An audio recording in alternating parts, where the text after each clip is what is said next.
Dream ফরেস্টের মধ্যে জায়গায় জায়গায় এই রকম ঝর্ণার ব্যবস্থা করা আছে।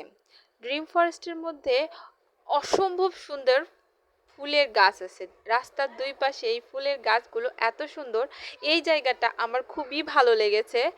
এখানে একদম মানে এত ফুলের বাগান, অসময়ে ফুলের বাগান, ভালো লাগছিল। ড্রিম ফরেস্টের অন্যতম আকর্ষণ হচ্ছে এই যে বিভিন্ন ধরনের পাখি প্রাণী। এই তো এখানে অনেকগুলো খরগোশ দেখা যাচ্ছে, এরপরে এটা একটা পাখি দেখা যাচ্ছে, এরপরে আছে ময়ূর।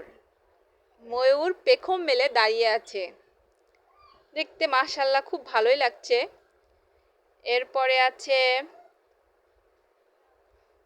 অস্ট্রি পাখি। এই পাখিগুলো অনেকগুলোই ছিল এখানে। এটার ভেতরে প্রবেশ নিষেধ ছিল। যাই হোক, আমরা সামনের দিকে চলে গেলাম। সামনের দিকে ছিল গোয়াল ঘর, সেখানে মহিষ ছিল। এখানে সাদা মহিষ আছে, সাদা মহিষ দেখা শেষ। এরপর আমরা গেলাম হাঁসের খামারে। এখানে বিভিন্ন ধরনের হাঁস আছে, ছোট থেকে বড় প্রায় ৮-১০ রকমের হাঁস এখানে প্রতিপালন করা হয়। এরপরে আমরা গেলাম হরিণের সামনে। এখানে কয়েকটা হরিণ ঘুরে বেড়াচ্ছিল।